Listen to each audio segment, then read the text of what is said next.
ونستعين ونستغفره ونعوذ بالله من شرور انفسنا ومن سيئات اعمالنا من يهده الله فلا مضل له ومن يضلل فلا هادي له اشهد ان لا اله الا الله وحده لا شريك له واشهد ان محمدا عبده ورسوله الذي لا نبي بعده amma ba'd. Jemaah sekalian yang semoga dirahmati oleh Allah Subhanahu wa taala. Alhamdulillah wa syukur ala ni'amillah. Pada kesempatan ini kita dapat bermajlis di majlis ini yang semoga dirahmati oleh Allah Subhanahu wa taala. Salawat dan salam semoga terdapat curahkan kepada Nabi kita yang mulia Nabi Muhammad SAW, kepada keluarganya, kepada para sahabatnya, serta kepada pengikut yang setia sampai malam kiamat. Jemaah sekalian, pembahasan kita pada malam ini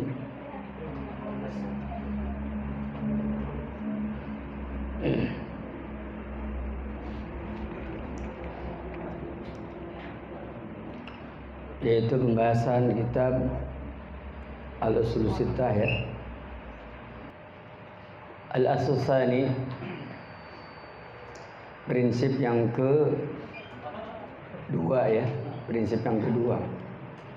Prinsip yang pertama dari Usul Sittah itu membahas tentang ikhlasuddin lillahi ta'ala wahdahu la syarikalah, mengikhlaskan ketaatan hanya untuk Allah. Itu pembahasan yang pertama. Saya ulangi, al-asul awal, prinsip yang pertama adalah ikhlasuddin lillahi ta'ala wahdahu la syarikalah, berbicara tentang memurnikan ketaatan hanya untuk Allah tabaraka wa ta'ala. Maka prinsip yang kedua pada malam ini yaitu amarallahu bil istima' fid din. Allah tabaraka wa ta'ala memerintahkan supaya berkumpul dalam agama, bersatu dalam agama. Jadi saya minta jangan ke sini.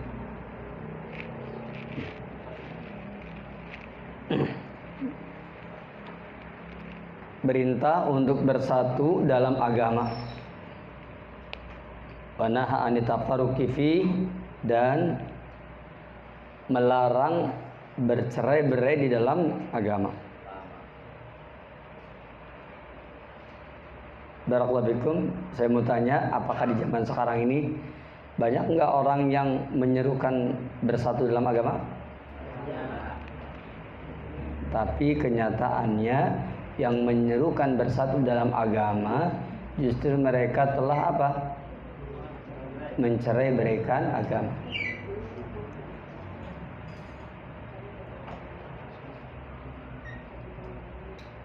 Banyak yang menginginkan persatuan dalam agama, tetapi dia justru mencerai-beraikan dalam agama.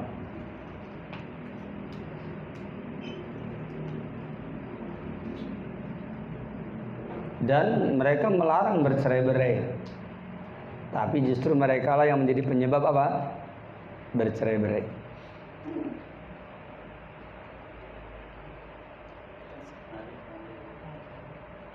Barakallahu fikum. Memurnikan ketaatan karena Allah, ikhlas, itu tidak akan sempurna kalau tidak dibarengi dengan prinsip yang kedua. Apa itu? Perintah supaya bersatu dalam agama, larangan bercerai-berai alias tidak bersatu. Bicara tentang bersatu dalam agama berarti bersatu dalam apa? Agama apa? Islam. agama Islam itu adalah agama yang diterangkan oleh siapa? Nabi. Yang dibawa oleh siapa? Oleh Nabi. Kemudian Nabi Muhammad SAW sudah menceritakan bahwa nanti di akhir zaman umat ini akan berpecah menjadi berapa golongan? 73, bukan 33. Setelah Nabi Muhammad menceritakan tentang umat berpecah belah menjadi 73, apakah Nabi Muhammad menceritakan yakni dari 73 itu mana yang harus diikuti? Diceritakan ya? Dikatakan kulluhum finnar, semua kemana? Maksudnya apa? Semua adalah jalan menuju ke neraka. Ila wahidah, kecuali satu. Berarti yang satu ini adalah kelompok yang jalannya tidak menuju ke neraka.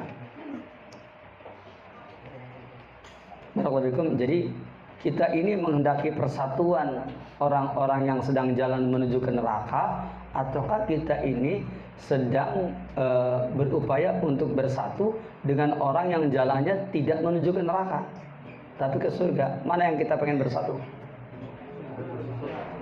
Jamaah yang hadir di sini, antum ini pengen bersama-sama dengan yang jalannya ke neraka atau pengen bersama-sama yang jalannya tidak ke neraka alias ke surga? Antum pengen yang mana? Jadi antum menjawab begitu serius tidak ya? Antum jawab begitu tuh serius? Antum jawab begitu tuh dengan hati? Antum tuh menjawab begitu dengan kejujuran atau hanya basa-basi? Alhamdulillah ya, kalau antum masih menjawab dengan jujur, itu adalah nikmat yang Allah berikan. Karena banyak juga orang yang tidak jujur menjawabnya, lisannya aja jawab begitu. Jemaah sekalian, apakah Nabi kita yang mulia menjelaskan bahwa siapa sih yakni golongan yang jalannya menuju ke surga itu siapa? Di dalam hadis itu, golongan yang jalannya menuju ke surga dan tidak diancam neraka itu siapa? Golongan yang satu itu kan. Siapa yang satu itu? Kata Rasulullah di dalam hadis riwayat Imam At-Tirmidzi, ma ana alaihi al-yauma wa ashabi, yang aku dan para sahabatku berada di atasnya. Ingat, aku dan para sahabat. Barakallahu. Kira-kira kelompok yang 72 golongan ngakunya begitu apa tidak? Pertanyaannya, kalau mereka mengakunya begitu, berarti apakah cukup hanya dengan pengakuan ataukah harus dengan pembuktian? Harus dengan pembuktian. Bagaimana dibuktikannya? Ya dibuktikan kalau kita adalah orang yang meniti jalannya apa yang datang dari Rasulullah. Kita meniti jalannya orang yang datang dari para sahabat Nabi, kan begitu.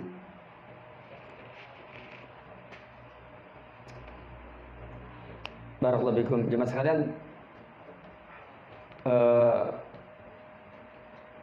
kita sholat tarawih nanti berapa rakaat? Ya terserah Nabi berapa, para sahabat berapa, kan begitu. Ada yang bilang saya 11, dia tinggal tanya jaya siapa, kan gitu. Oh ternyata Rasulullah SAW beliau melaksanakan sholat malam di bulan Ramadan, yakni 11 rakaat. Berarti ketika orang itu melaksanakan 11 rakaat, termasuk ma'ana alaihi al-yawma wa ashabi, tidak? Iya.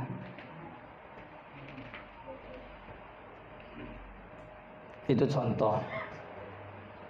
Bagaimana kalau yang sholat tarawihnya 23? Ya tinggal kita tanya, siapa yang 23? Jawabnya orang-orang di zaman sahabat Umar ibn Khattab. Apakah orang-orang itu adalah nabi? Bukan. Apakah orang-orang itu adalah sahabat Nabi? Jawabnya belum jelas. Bisa iya, bisa tidak. Diterima tidak riwayatnya? Sebagian ulama menerima riwayat ini. Sebagian yang lain menolak.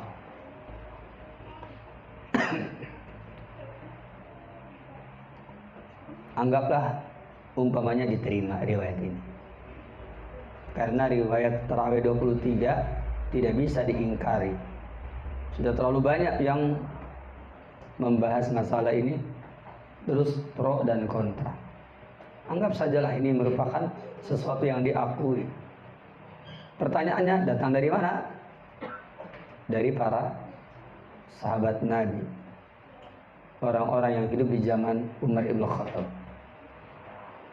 Maka apakah ini termasuk ma'ana ali al-yawma ashabi? Jawabnya anggap saja iya. Kenapa? Karena memang banyak ulama yang membenarkan adanya salat tarawih 23 rakaat. Berarti orang yang melaksanakan salat tarawih 23 rakaat termasuk ke dalam kategori ma'ana alihi al-yawma wa ashabi. Ini contoh aja mas sekalian.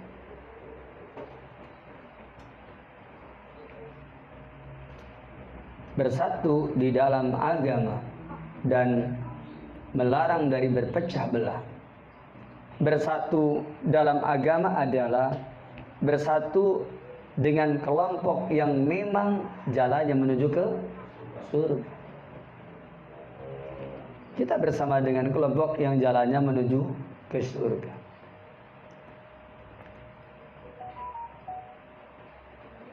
Jadi pertanyaannya adalah, umat Nabi Muhammad ini ternyata kebanyakan itu jalannya lurus apa tidak lurus? Ya kalau 73 golongan, 72 itu yakni menyimpang, berarti satu yang benar. Pertanyaannya, itu berarti lurus apa yang lurus dengan yang tidak lurus banyak yang mana? Kira-kira antum jawab begitu tuh yakin apa? Bukan basa-basi, serius gitu. Masya Allah.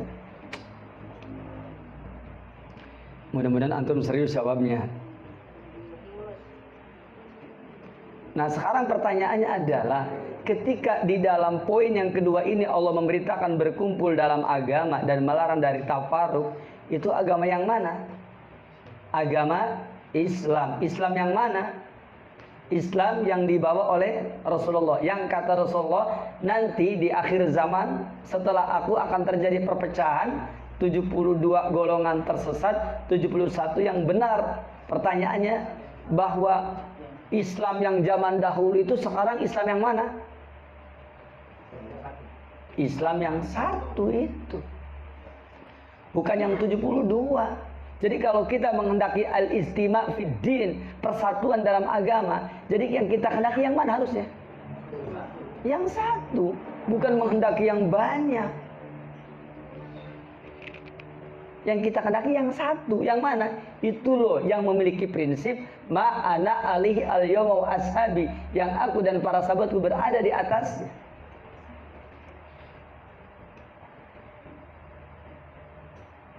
Yang lain, hadis Irbad bin Sariyah, itu hadis yang sudah cukup terkenal. Nabi kita yang mulia bersabda, usikum bitaqwallah, aku wasiatkan kepada kalian supaya bertakwa kepada Allah, wa sam'i, mendengarkan, wa ta'ati, dan mentaati, wa in ta'ammara 'alaikum abdun habasin, sekalipun, wa in ta'ammara 'alaikum abdun habasin, sekalipun kamu dipimpin oleh hamba dari negeri Habsi. Kemudian apa katanya? Dikatakan kata Rasulullah,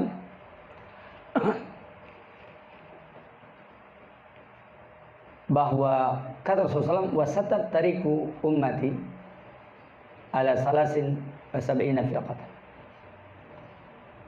Yang sebelumnya kalimatnya apa?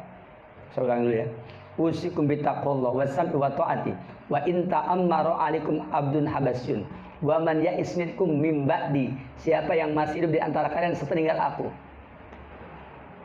fasayara ikhtilafan katsira, maka dia pasti akan melihat ikhtilaf yang banyak. Benar apa tidak? Fasayara ikhtilafan katsira. Fa'alikum bisunnati, maka berpegang teguhlah engkau dengan sunnahku, wa sunnatil khulafa'ir rasyidin, dan sunnah khulafa'ir rasyidin min ba'di setelah aku, addu 'alaiha binawajid, gigitlah dia dengan gigi geraham. Wa iyyakum wa muhdatsatil umur, hati-hati kamu dengan mengada-adakan perkara yang baru. Fa inna kulla muhdatsatin bid'ah, sesungguhnya setiap perkara yang baru adalah bid'ah. Wa kulla bid'atin dhalalah, dan setiap bid'ah adalah kesesatan. Nanti di ayat yang lain ada tambahan wa kulla dhalalatin finnar. Kata Rasulullah, siapa di antara kamu yang hidup sepeninggal aku pasti akan melihat ikhtilaf yang banyak. Pertanyaannya, kita hidup sepeninggal Rasul atau sebelum Rasul meninggal? Apakah kita termasuk yang menyaksikan ikhtilaf yang banyak? Terus ketika Rasul menceritakan terjadinya ikhtilaf yang banyak, pertanyaannya adalah, ikhtilaf yang banyak, perselisihan yang banyak, itu obat apa penyakit? Perselisihan yang banyak, persatuan yang banyak, pertentangan yang banyak, pertengkaran yang banyak, itu obat apa penyakit? Pertanyaannya, ma anjalallahu da'an illa anjalalahu dawaan. Tidaklah Allah menurunkan penyakit, pasti menurunkan obatnya. Sekarang pertanyaannya, antum percaya tidak bahwasanya Rasulullah SAW mengatakan Allah itu pasti menurunkan obatnya? Percaya tidak? Apa obatnya ikhtilaful umat menurut keterangan tadi? Alaikum bisunnati, terus wa sunnatil khulafa'ir rasyidin al-mahdiyyin addu 'alaiha binawajid. Obatnya berpegang teguh dengan sunnah Nabi dan sunnah khulafa'ur rasyidin. Bahkan berpegang teguhnya addu 'alaiha binawajid, gigitlah dengan apa? Dengan gigi geraham. Kira-kira kalau dengan gigi geraham itu asal menggigit atau tidak sembarangan menggigit? Addu 'alaiha binawajid. Dua obatnya, sunnah Nabi dan sunnah khulafa'ur rasyidin. Kalau yang tadi sunnah Nabi, sunnah para sahabat Nabi. Makanya kata Syekh Abu Ubaidah Mas'ud Hasan Al-Salman, itu dalil bahwa obatnya tiga: sunnah Nabi, sunnah khulafa'ur rasyidin, dan sunnah para sahabat Nabi. Kok kenapa jadi tiga, Ustaz? Ya, karena dalilnya ada tiga. Sunnah Nabi, sunnah khulafa'ur rasyidin, dan sunnah sahabat Nabi. Mana obatnya? Tiga: sunnah Nabi, sunnah khulafa'ur rasyidin, sunnah sahabat Nabi.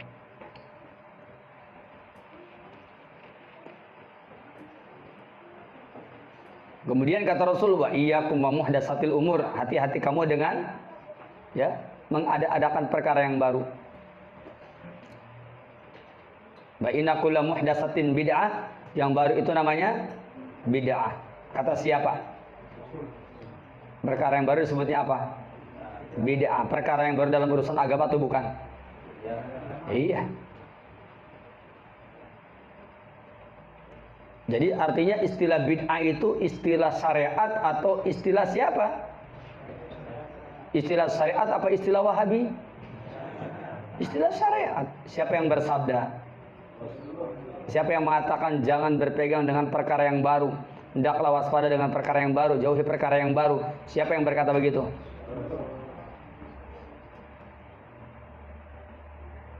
Kemudian wa iyyakum wa muhdatsatil umur fa inna kulla muhdatsatin bid'ah wa kulla bid'atin dhalalah wa kulla dhalalatin finnar. Dan setiap kesesatan di neraka. Dia sedang berbicara orangnya apa sedang berbicara perbuatannya? Jangan roso-rumoso. Berarti saya ke neraka ya? Berarti kamu saja yang ke surga ya? Ini orang sedang ngapain ngomong begitu? Hah? Siapa yang sedang menuduh Anda ke neraka? Siapa? Ini sedang menceritakan jalan, Mas, bahwa kita itu jalannya harus satu. Loh, siapa yang sedang menghukumi Anda ke neraka? Soalnya kita ngelakuin bid'ah baik. Deh gampang, berarti antum harus tinggalkan tuh bid'ah kalau ngerasa mah. Ngerasa tidak. Tapi kalau menurut saya mah bukan bid'ah, ya sudah. Kalau kamu merasa bukan bid'ah, kamu gak usah tersinggung ketika kita mengatakan itu adalah bid'ah. Kan ente percaya betul. Kalau ilmu antum kokoh, kalau ilmu antum teguh, walaupun dikatakan bid'ah oleh orang lain, antum percaya, ya malah yang bid'ah. Tapi yang gak enak dituduh terus, nggak dituduh. Cuma siapa yang bikin perkara yang baru dalam agama, itu namanya bid'ah. Kalau Anda tiba-tiba merasa tertuduh, ya mungkin Anda merasa kayak gitu mah.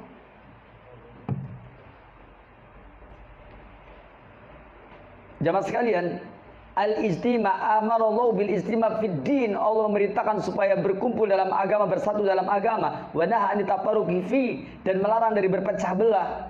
Kan Allah yang berfirman dalam surah Ali Imran ayat 103, wa'tasimu bihablillahi jami'an wa la tafarraqu. Berpegang teguhlah dengan tali Allah dan janganlah kamu bercerai-berai. Jangan bertafaruk.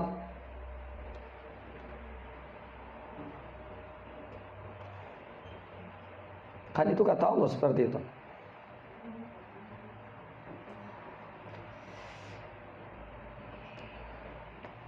Berpegang teguhlah kamu dengan tali Allah, jangan bercerai-berai.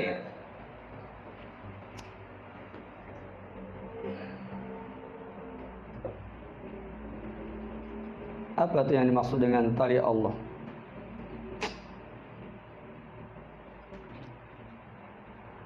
Yang dimaksud dengan tali Allah diterangkan oleh para ulama, ahli tafsir.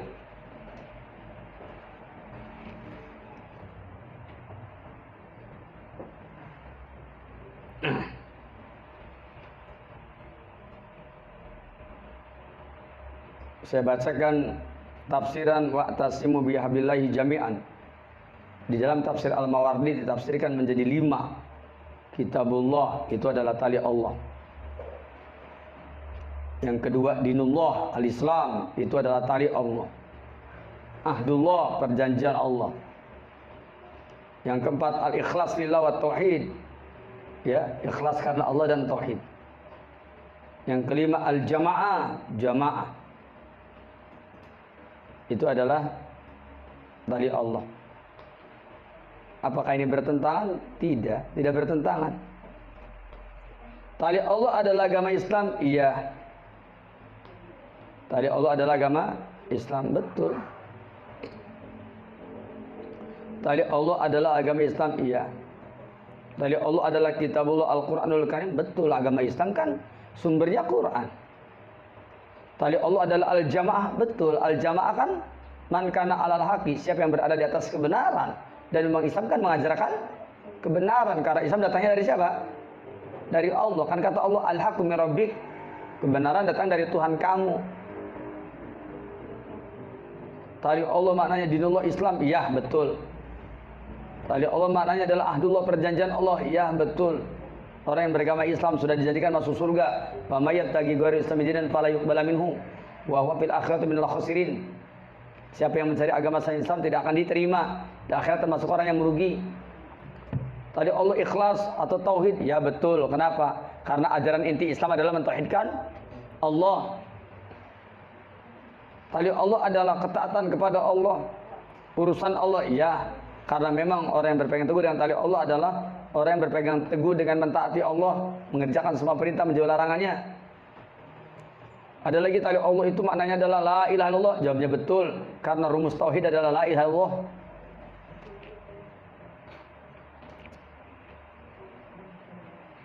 Bisa ditangkap dari penjelasan tadi. Artinya berpegang teguhlah kamu dengan tali Allah. Jika yang dimaksud dengan tali Allah adalah Islam, berarti kita diperintahkan berpegang teguh dengan Islam. Jika yang dimaksud dengan tali Allah adalah Al-Quran dan As-Sunnah, maka kita diperintahkan supaya berpegang kepada sumber Islam, yaitu Al-Quran dan as-sunnah. Kalau tali Allah yang dimaksud adalah yakni tauhid dan ikhlas, karena memang ajaran inti Islam adalah apa? Mentauhidkan Allah dan mengikhlaskan ketaatan, memberikan ketaatan kepada Allah. Tali Allah maknanya adalah la ilah, yakni karena memang rumus tauhid adalah la ilaha illallah dan seterusnya. Wa'tasimu bihablillahi jami'an wa la tafarraqu. Berarti kita ini diperintahkan supaya berpegang teguh dengan Quran yang mulia dan sunnah nabinya yang mulia. Wal itisam bihablillah wa at-tamassuk bil Qur'anil Karim wa sunnatin nabawiyyah as-syarifah. Wa kullu ma yusilu ila Allah ta'ala wa jannatihi wa ridahu. Dan kita juga diperintahkan supaya berpegang teguh dengan wa kulli ma yusilu ila Allah ta'ala wa jannatihi wa jannatahu. Ya, yusilu ilallahi wa jannatihi wa ridahu, yaitu yang menyampaikan kepada Allah, kepada surganya dan kepada keriduannya.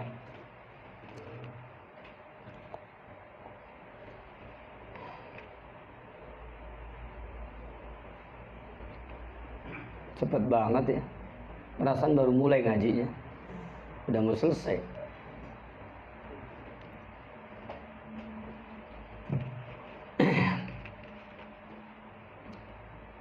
Jadi, apakah setiap muslim harus bersatu di antara muslim? Tidak.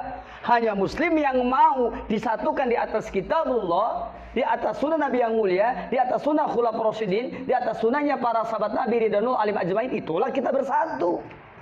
Kalau yang tidak mau mah tidak. Kalau ada hadis aja melecehkan, kalau ada sunnah saja melecehkan.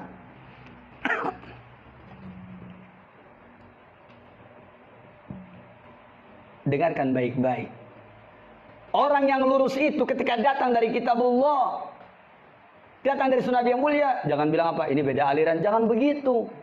Kita jangan lihat orang yang menyampaikannya, lihat ini apa yang disampaikan kitabullah, kita hormati. Itu adalah kitab kita. Apa yang dibacakan hadis Bukhari, dengarkan. Begitu caranya. Ini malah lagi-lagi beda aliran, beda aliran. Ya hoge henteu deh. Ngomong aliran-aliran terus nanti kalau ditanya, ente alirannya apa?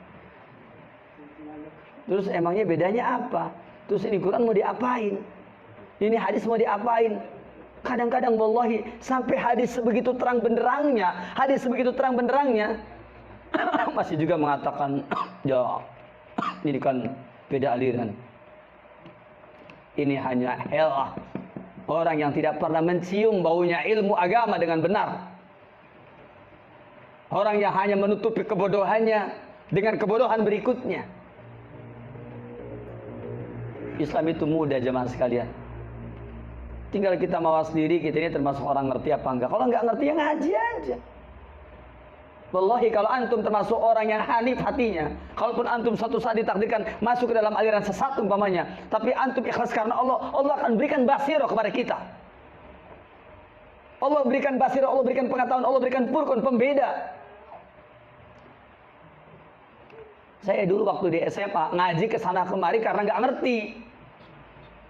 Ada rombongan semut bintang ikut. Di dalamnya ternyata inkar sunnah. Ada lagi rombongan Ikhwanul Mukminin ikut. Di dalamnya ternyata Harokiyun, gerakan bawah tanah. Salah lagi masuknya. Ada rombongan ini tuh saya ikut. Tapi karena memang kita berniat karena Allah Tabaraka wa Ta'ala, kita memang mencari kebenaran, Allah berikan basirah. Allah berikan furqan, Allah berikan pembeda. Ah ini mau nggak bener masa begini sih? Begini.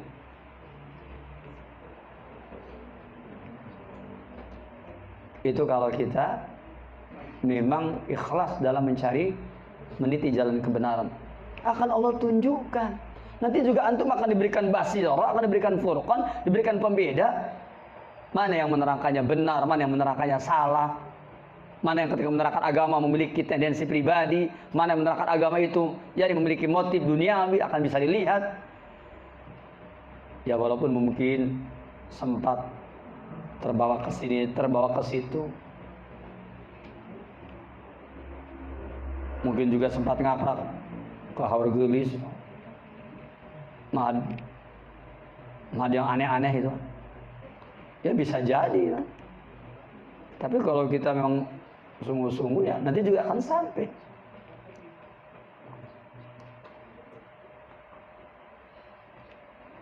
Maka dijelaskan di sini ternyata apa? Ketika kita menyerukan seperti ini di zaman sekarang ini banyak orang yang bilang apa? Ini nggak mungkin terjadi. Yang nggak terjadi itu kalau persatuan di antara kaum muslimin semua harus bersatu, itu yang tidak akan terjadi. Antum bagaimana mungkin 73 golongan disatukan? Nggak mungkin. Yang satu jalannya ke neraka, yang 72 ke neraka jalannya, yang satu ke surga, yang nggak bakal bisa. Nanti kalau terjadi persatuan itu bukan persatuan tapi tarik menarik. Itu tarik menarik namanya.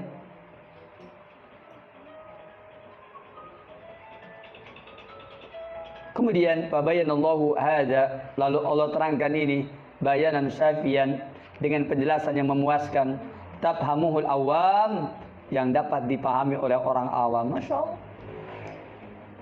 Barakallahu fikum sekalian.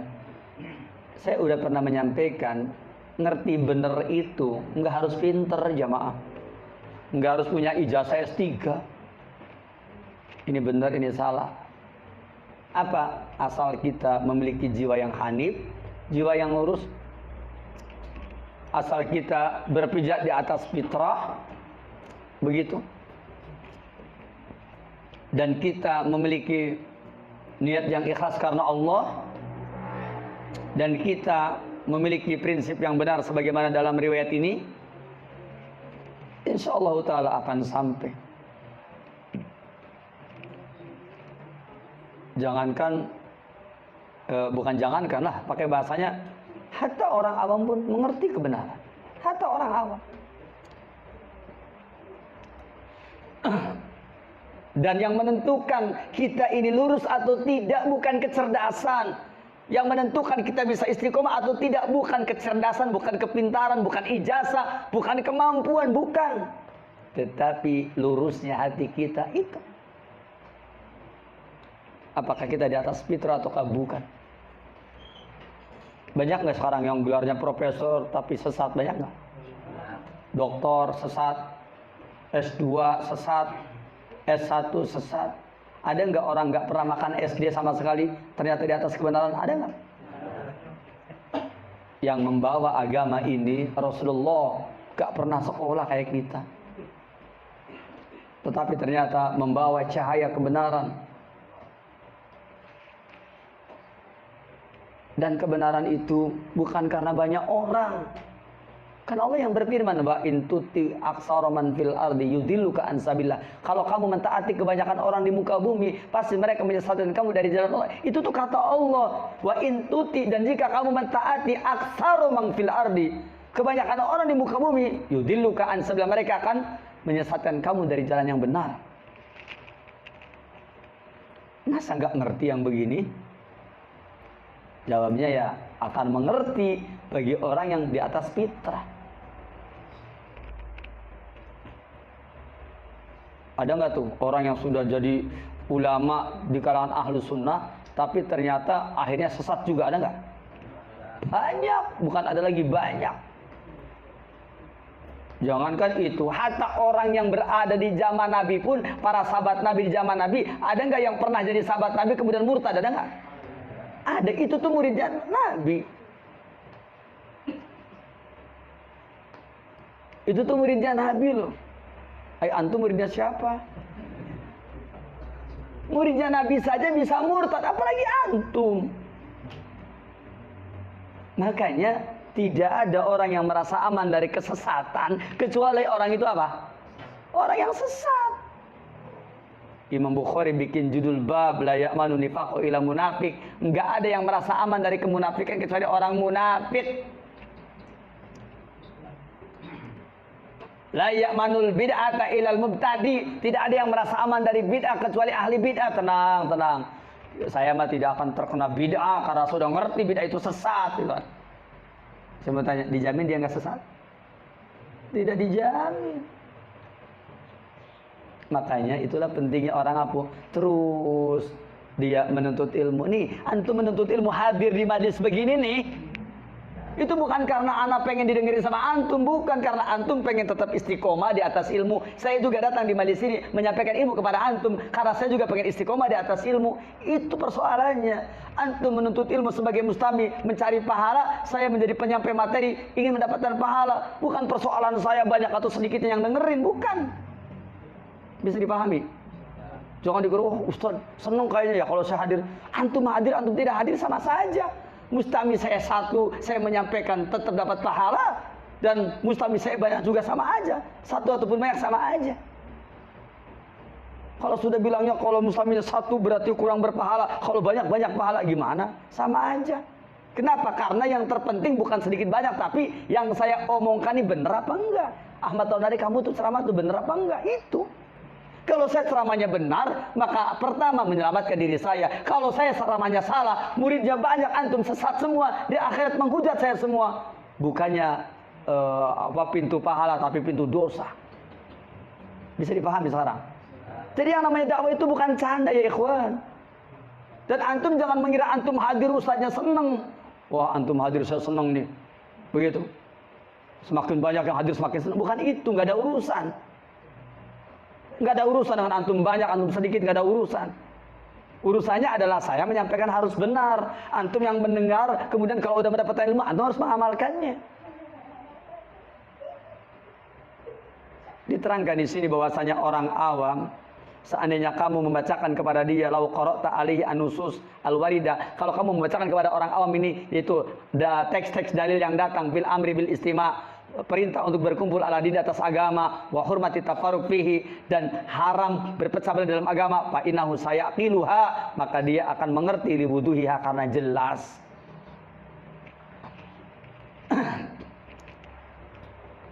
Ini mah ada dai bilangnya apa? Wis angel, orang bisa bersatu. Wis singkanannya dia berpecah belah terus wis. Lah antum lagi ngomong apa? Ya lagi ngomong Islamku pecah belah 73 wis angel, mau bisa bersatu. Antum tuh ngomong apa? Iya Islam 73 golongan, semuanya pecah belah, angel nggak bisa bersatu. Antum mempersatukan yang mana? Ya KB Islam, lah itu yang menyebabkan tidak masuk akal. Paham tidak? Kita ini tidak mempersatukan orang yang 73, tidak. Kita mempersatukan orang yang jalannya sama, sama-sama menuju surga. Siapa? Ma'ana alaihi al-yawma wa ashabi, itu yang kita cari. Akur tidak antum begitu sama anak. Kayaknya anak mah benci sama sahabat Nabi. Oh berarti bukan nih. Antum akur tidak. Begitu. Mencari orang yang tidak mau begitu ya sudah. Saya mah nggak percaya dengan sunnah Nabi. Ah berarti bukan tuh. Ente berarti beda jalan. Saya mah nggak setuju dengan Abu Bakar. Saya mah benci sama Abu Bakar. Udah, ente bukan teman. Ya bukan teman, beda. Saya mah nggak percaya sama Quran. Ganti tahu udah. Jangan diambil yang begitu. Jangan dia juga adalah kaum muslimin, ngakunya muslim. Ah, udah beda itu. Udah bukan orang yang bisa bersatu dengan kita. Kalau saya mah bukan cuma Quran sunnah, tapi saya mah ada kitab-kitab yang lain yang tersembunyi sekarang ada di guru saya. Kitabnya khusus. Di dalamnya berisi tentang saripati ajaran Islam. Ini Islam apa lagi? Ya. Begitu. Ya salam. Wa nahana an nakuna kalladzina tafarraqu, dan Allah tabaraka wa taala melarang kita, keadaan kita termasuk orang yang seperti orang-orang yang berpecah belah, wakhtalafu, dan berselisih qablana sebelum kita, yaitu Yahudi dan Nasrani. Fa halaku, lalu mereka binasa. Siapa Alkitab? Yahudi Nasrani. Allah berfirman dalam surah Ali Imran 105, "Wala takunu kalladzina tafarraqu wakhtalafu mim ba'di ma ja'ahumul bayyinat wa ulaika lahum adzabun 'adzim." Dikatakan bahwasanya kamu jangan seperti orang-orang yang berpecah belah, orang-orang yang wakhtalafu dan ikhtilaf mim ba'di ma ja'ahumul bayyinat, setelah datang kepada mereka al-bayyinat, keterangan yang jelas. Siapa itu? Yahudi. Yahudi itu gambaran orang yang senang ngaji. Senang ngaji, senang cari ilmu. Yahudi. Kan man alima, orang yang punya ilmu, tapi walam ya'mal, gak mau beramal.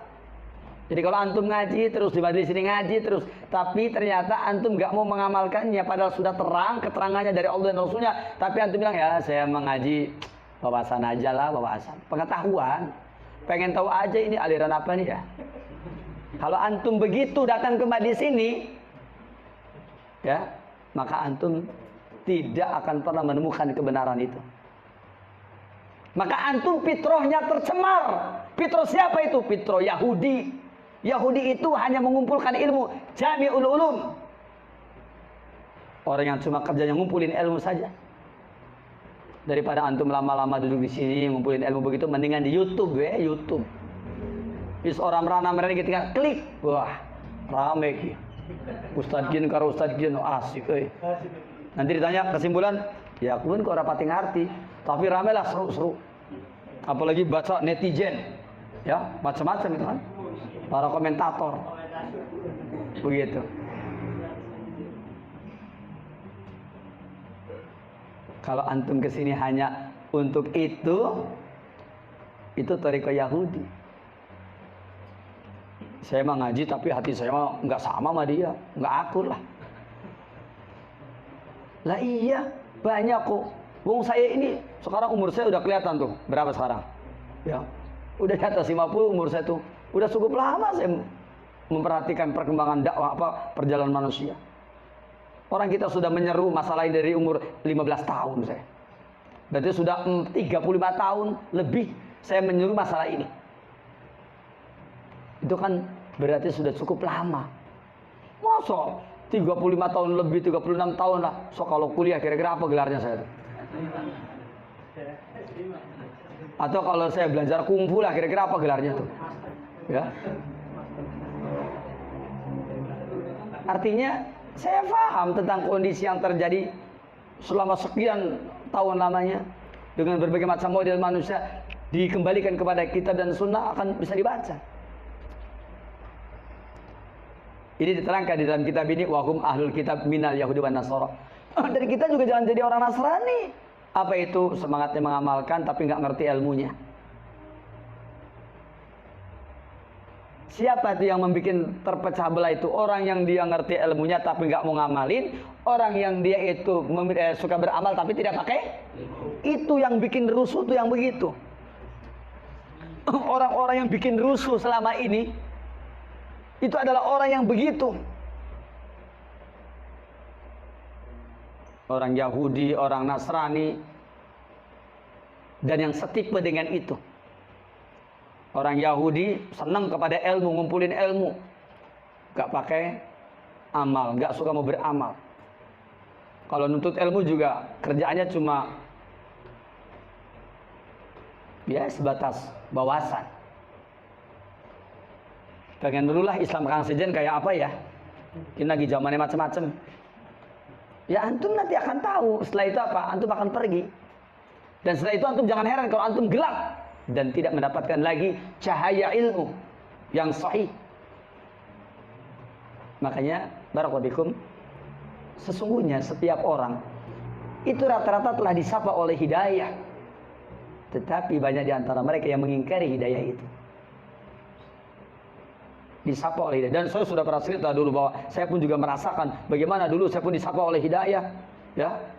Walaupun di sana ada halang rintang, memang disapa oleh hidayah.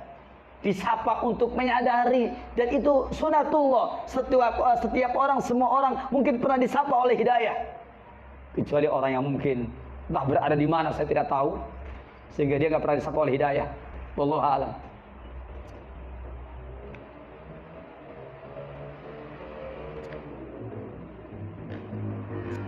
Wa dzakara annahu amara al-muslimin bil istima' fi ad-din wa nahahum 'an at-tafarruqi fi. Dan Allah tabaraka wa taala menyebutkan bahwasanya Allah memerintahkan kepada kaum muslimin supaya bersatu dalam agama dan melarang mereka dari berpecah belah padanya.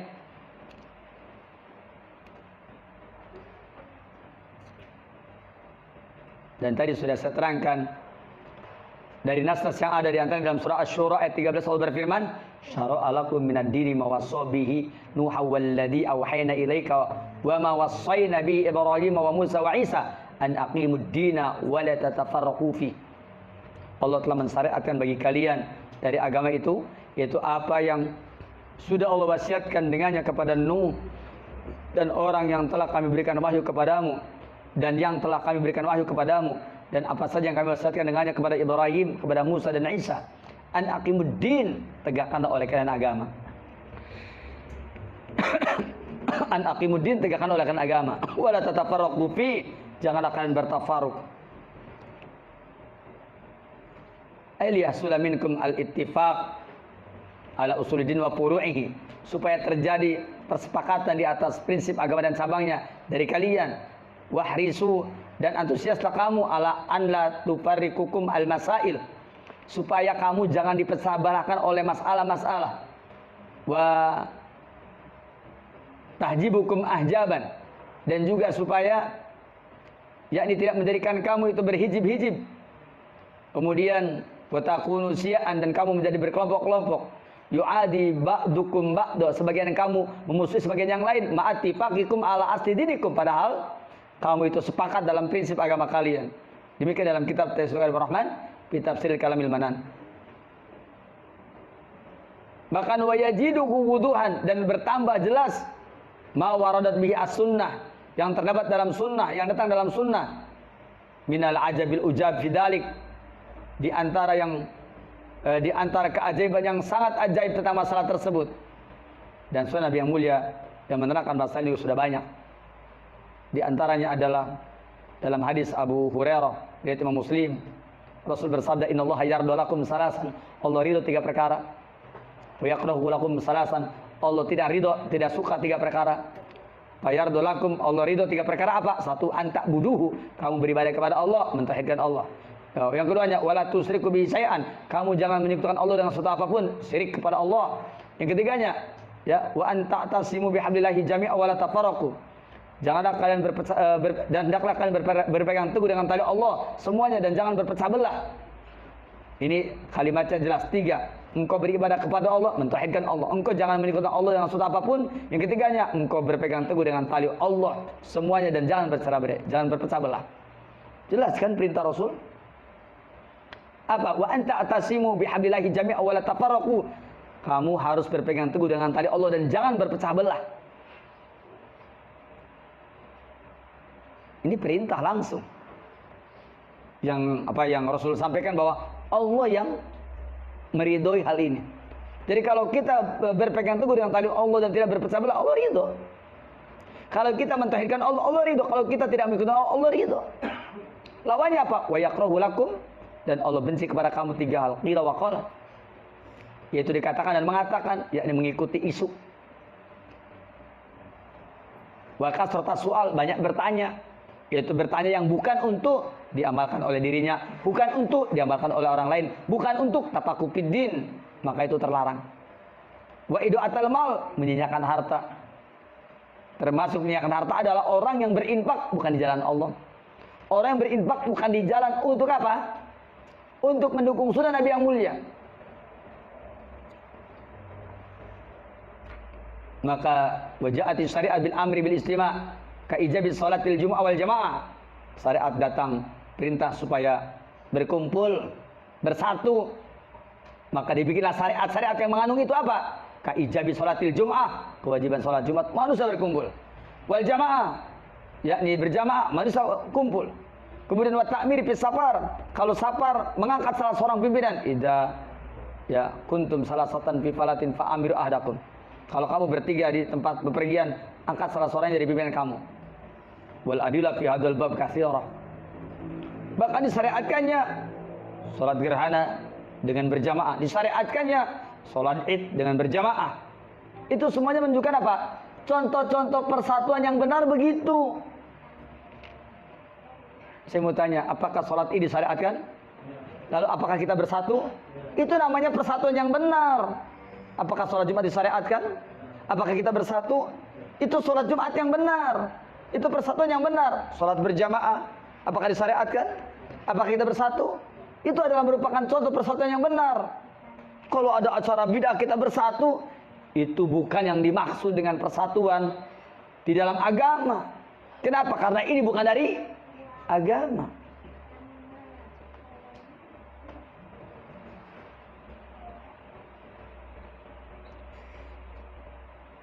Sayang waktunya sudah selesai ya.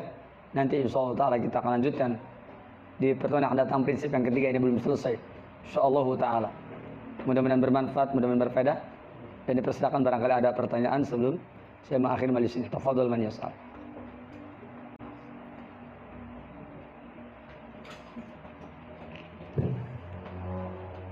Bismillahirrahmanirrahim. Assalamualaikum warahmatullahi wabarakatuh.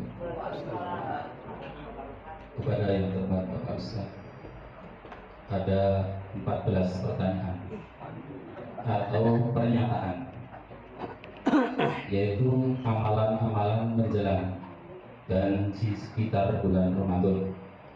Mohon untuk diluruskan supaya terwujud prinsip yang kedua, yaitu berkumpul bersatu dalam agama. Adapun amalan-amalan tersebut sebagai berikut. 1. Mengkhususkan ziarah kubur menjelang Ramadan. 2. Sebentar dulu ya, ini pertanyaannya kan banyak 14. Nggak mungkin dirangkum, saya jawabnya satu kali. Mungkin bagusnya satu saya jawab. Pertama, ziarah kubur sebelum Ramadan. Apakah disyariatkan mengkhususkan ziarah kubur di awal Ramadan atau sebelum Ramadan? Tidak ada syariatnya. Mengkhususkan. Bukan berarti antum ziarah kubur nggak boleh menjelang Ramadan. Boleh, tapi kalau mengkhususkan nggak boleh. Bisa dipahami? Kalau tanya Ustaz cirinya apa? Ya hati antum aja. Masa hati antum nggak jujur? Makanya ziarah kubur kenapa sih? Ya orang lain sih awal Ramadan, saya emang enggak, cuma kebetulan sama. Nah saya kasih tahu, kalau kebetulan sama orang lain begitu, sebaiknya antum jangan ikut. Tiba-tiba, tapi kan saya tidak berniat begitu. Loh kalau betul nggak berniat begitu, kenapa masih ngotot? Bisa dipahami? Kan jadi saya ketahui bahwasanya yang namanya ziarah kubur itu, ya ini untuk mengkhususkan Ramadan tidak perlu. Maka tidak perlu ziarah kubur di permulaan Ramadan atau menjelang Ramadan karena orang punya anggapan tersendiri. Tapi saya kesempatannya sekarang, nanti mau pergi lagi lama lagi, entar aja. Kalau udah pergi nanti balik lagi nggak apa-apa. Lain-lain waktu. Tapi kan khawatir nggak ada umur, doakan di rumah antum. Gak mesti di hadapan kuburannya juga bisa. Itu barangkali jawaban yang pertama ya. Demikian Allah Ta'ala alam. 2. Padusan mandi besar atau mandi bersama atau keramas menjelang Ramadan. Mandi besar itu karena janabat, karena haid, karena nifas, karena khurujul mani. Seperti itu namanya mandi janabat, mandi besar. Atau mungkin sebagian pendapat ulama karena mandi Jumat, karena masuk Islam. Lah ini apa ini? Masuk Ramadan harus pakai dalil. Enggak ada dalilnya mau masuk Ramadan mesti mandi besar, enggak ada. Seperti itu ya. Tapi sudah dua dulu. Kita kasih yang lain diseling. Padahal yang lain. Nanti dilanjutkan lagi. Ya. Silakan.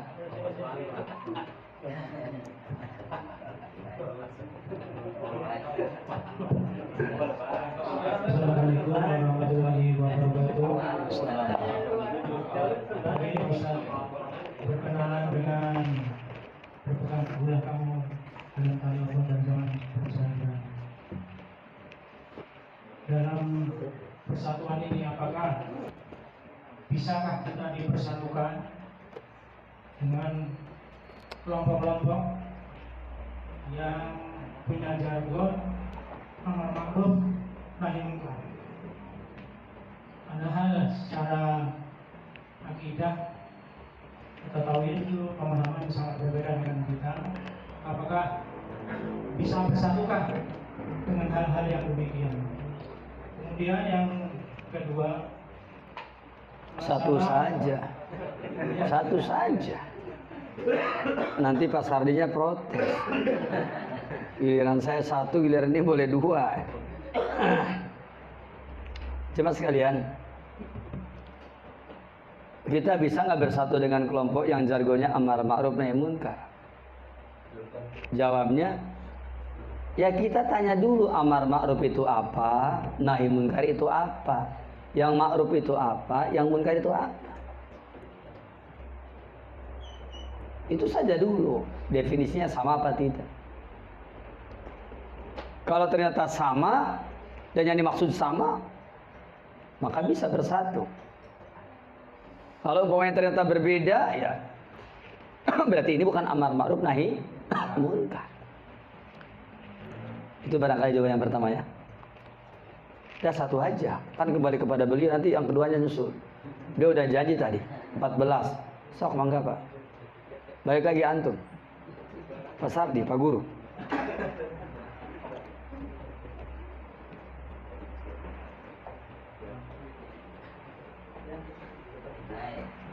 Jangan-jangan lupa lagi. Kalau lupa langsung ke 14. Silakan. Pertanyaan yang ketiga, menetapkan awal Ramadan dengan hisab. Coba sekalian, hisab itu kan ngitung. Ngitung itu kan susah. Islam itu dapat diamalkan oleh yang paling bodoh sampai yang paling pinter. Barakallahu ketika Nabi kita yang mulia mengatakan bahwasanya kami adalah umat yang ummi. Kami tidak bisa membaca, kami tidak bisa menulis. Ya ini maksudnya aglamnya, galibnya. Bukan berarti nggak ada yang bisa. Lalu kemudian mereka diperintahkan untuk melihat hilal bulan Ramadan. Kalau melihat maka dia berpuasa. Kalau tidak melihat berarti tidak. Kalau melihat maka dia berbuka. Kalau tidak berarti tidak berbuka. Ya dia beridul fitri maksudnya. Maka itu sudah cukup jelas bahwa yang namanya menetapkan awal bulan dari zaman dahulu itu yang bisa dilakukan oleh muslim yang seprimitif apapun, muslim yang terbelakang seperti apapun. Kalau umpamanya harus dengan hisab, ini ajaran tidak apa? Tidak menerima, tidak bisa diterima oleh orang zaman dahulu. Begitu. Dan berarti menetapkan tanggal 1 Ramadan tidak bisa diikuti oleh semua orang. Hanya oleh orang yang bisa hisab saja. Ini bukan karakteristik Islam. Makanya para ulama kita mengatakan apa? Bahwa menetapkan 1 Ramadan, 1 Syawal, 1 Dzulhijjah itu dengan apa? Dengan ru'yatul hilal. Melihat hilal bulan. Bahkan yang lebih hebat lagi apa? Ru'yatul hilal pun bukan sembarang ru'yatul hilal. Ru'yatul hilal al-mu'tabarah atau al-mu'tabar. Bisa ru'yahnya mu'tabarah, bisa hilalnya yang mu'tabar. Saya mau tanya, kalau ada orang lihat hilal bulan ya, ntar nih, lapor ke pemerintah kita, terus nggak diterima, saya mau tanya, yang salah siapa?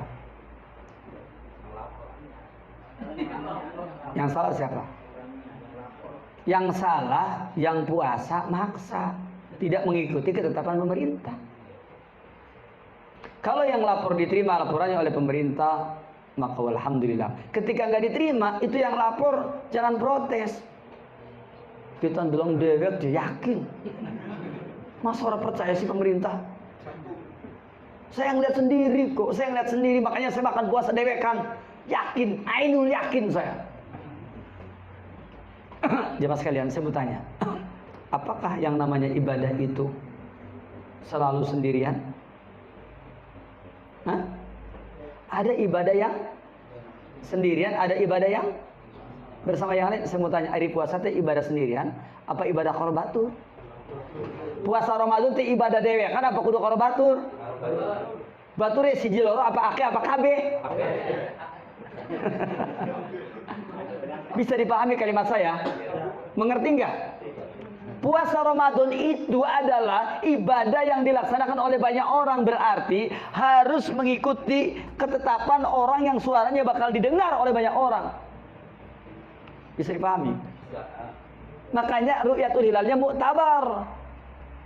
Antum perhatikan, Allah berfirman, "Famang syahida minkumus syahra falyasum." Barang siapa yang menyaksikan hilal bulan, ya, maka hendaklah dia berpuasa. Kenapa hilal bulan enggak begini? Enggak paman syahida minkumul hilal falyasumhu, maka hendaklah berpuasa. Kenapa tidak pakai hilal? Kenapa pakai kalimat faman syahida minkumus syahra? Kenapa?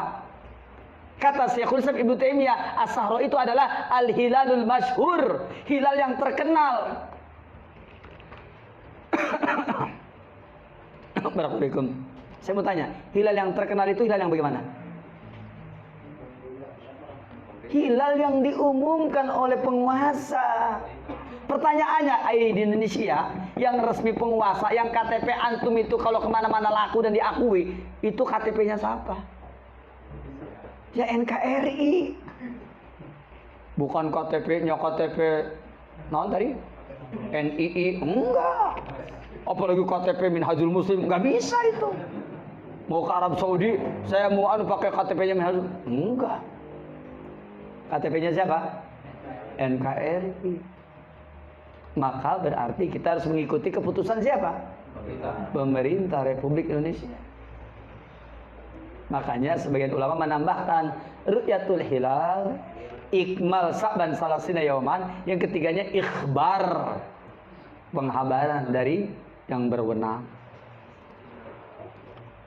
Antum jangan tertipu dengan orang yang sok-sokan kayak rajin puasa. Giliran puasa sok-sokan kayak rajin, giliran buka orang sok-sokan rajin apa? Orang sok-sokan apa?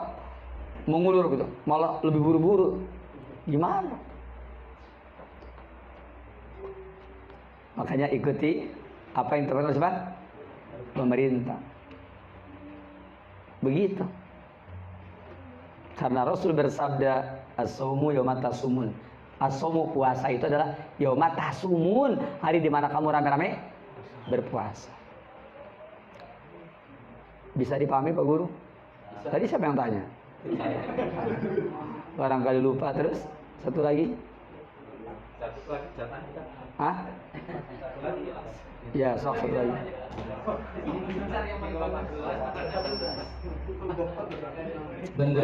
Udah empat dah? Udah empat belum? Ini keempat. Sok. Mendahulukan Ramadan dengan berpuasa 1 atau 2 hari sebelumnya. Itu namanya yaumus syak. Rasul melarang. Ya, la taqaddamu ramadana bi shaumi yaumin aw yaumain. Kata Rasulullah dalam hadis riwayat Imam Muslim ya, dan yang lainnya juga banyak. Janganlah kamu mendahului Ramadan dengan puasa sehari atau 2 hari sebelumnya. Tidak boleh itu. Begitu. Dalam pelaksanaan tarawih 23 rakaat, sejarahnya itu gimana Pak? Bisa terjadi 23 rakaat yang Nabi sendiri melaksanakan 11 rakaat. Katanya pada waktu itu masih yang saya pernah baca itu pada zaman Khalifah Umar bin Khattab itu ada semacam penurunan dalam ibadah.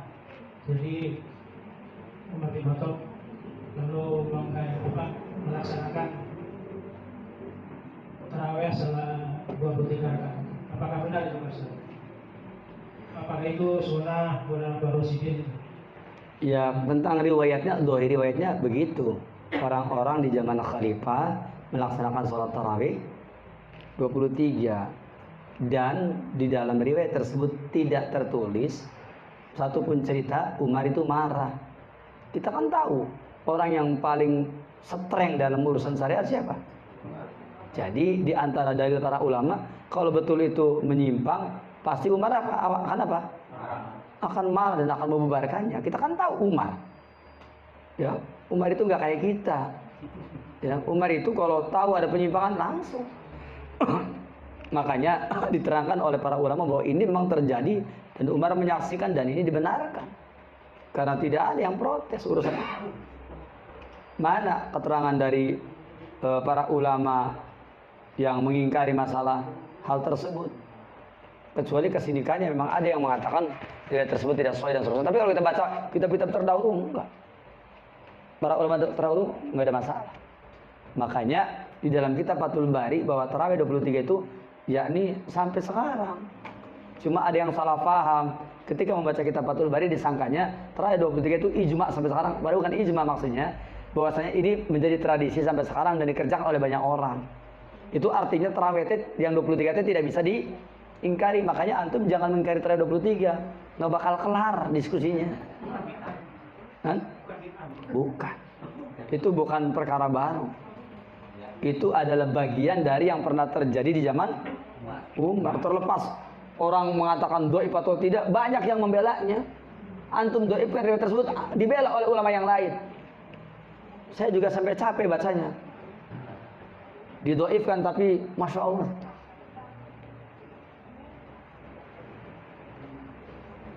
Gitu.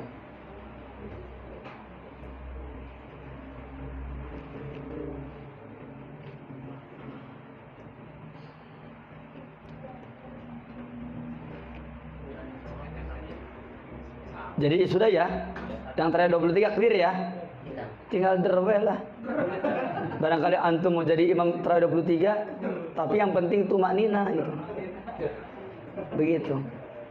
Udah jangan ikhtilaf 23 lagi. Antum tinggal tarawih 23, antum baca rakaat pertama Al-Baqarah 10 ayat.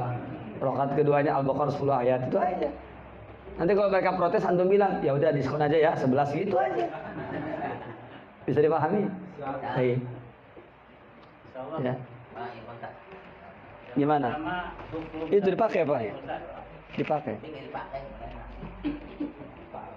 Yang pertama, hukum daripada arisan. Yang ini kegemaran daripada ibu-ibu. Yang kedua, bid'ah itu ada berapa itu? Ada bid'ah ringan atau bid'ah berat? Atau bid'ah itu hanya satu? Dan bagaimana hukum pelanggaran tentang bid'ah? Terima kasih.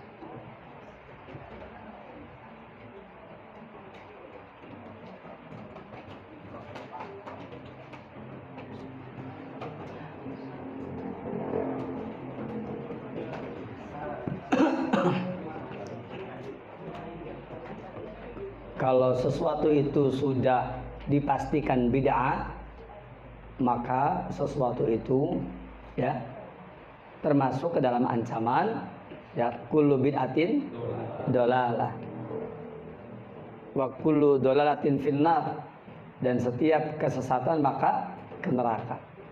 Kalau sudah dipastikan bid'ah. Pertanyaannya adalah kapan sesuatu dipastikan bid'ah?